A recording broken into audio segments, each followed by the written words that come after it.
Ce que l'on montre à l'extérieur la plupart du temps, c'est le titre, le salaire, la maîtrise, les responsabilités, parce que la société dans laquelle on évolue glorifie, valorise ça.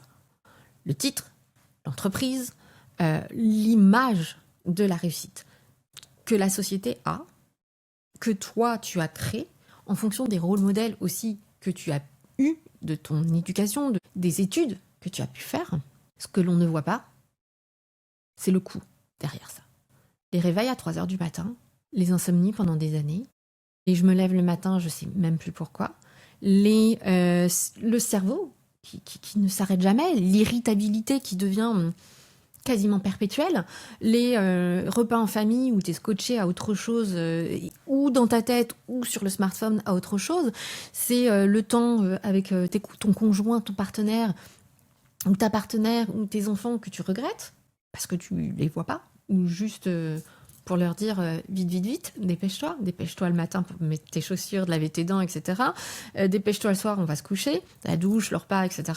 Je suis sûre que ça te parle, si tu as des enfants. Et ce côté, en fait, où chaque chose, chaque nouvelle chose est juste une tâche de plus sur une to-do. Ce coût invisible fait que, étant invisible, même toi, tu as du mal à l'identifier, même toi, tu as du mal à le valoriser ou le quantifier, donc comment veux-tu qu'une entreprise s'en rende compte? Derrière ça, il y a quelque chose qui est assez pernicieux, qui est que ton temps perso devient la variable d'ajustement d'une entreprise, des résultats que tu veux atteindre, de tout. Ton temps perso ne devrait pas être la variable d'ajustement à cette production que tu t'imposes. Il y a une limite à tout, et cette limite, elle est l'épuisement. Cette limite, elle est la fatigue. Cette limite, elle est la lucidité aussi. Quand on est dans ce système-là où on se dit je vais pouvoir faire ça ce week-end au calme, ou quand on se dit je vais pouvoir faire ça ce soir une fois que les enfants sont couchés, encore une fois, ça peut arriver. Dans la vraie vie, ça arrive. Je l'ai fait plein de fois. Mes coachés le font aussi encore très régulièrement.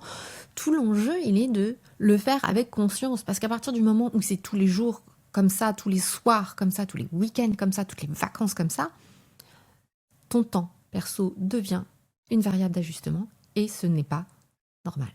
Ce n'est pas normal et surtout, ce n'est pas productif, contrairement à ce que tu penses. C'est au contraire complètement contre-productif parce que le repos fait partie du plan.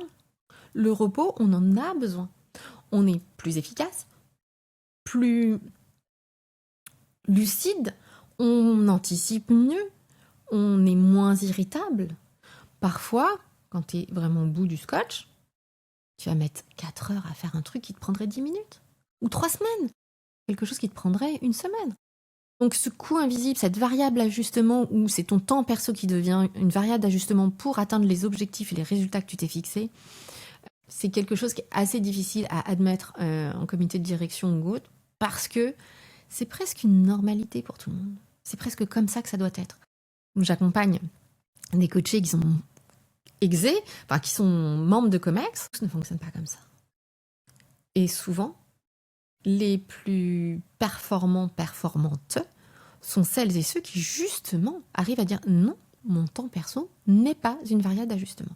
Alors, ça fait un peu bizarre au début, mais une fois que c'est posé, crois-moi, c'est beaucoup plus efficace.